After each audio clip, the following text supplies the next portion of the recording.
Hello everyone, good morning. আমার এই যে মর্নিংয়ের চা হচ্ছে।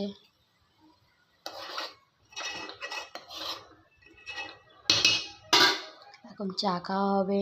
আমার রোহিত সোনার জন্য দুধ নিয়েছি। তোমরা কে কী করছো জানাও আমাকে।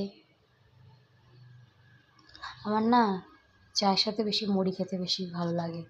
বিস্কিটটা ভালো লাগে, কিন্তু আমার মুড়িটা বেশি ভালো লাগে চায়ের সাথে।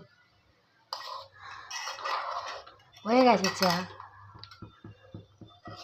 হয়েই গেছে চাটা। আমার একটু বেশি ফ্যাকাশে চাটা ঠিক ভালো লাগে, একটু লিকার বেশি হবে, চা কড়া টাইপের, ওটা বেশি ভালো লাগে। দেখো, চা বলতে আমি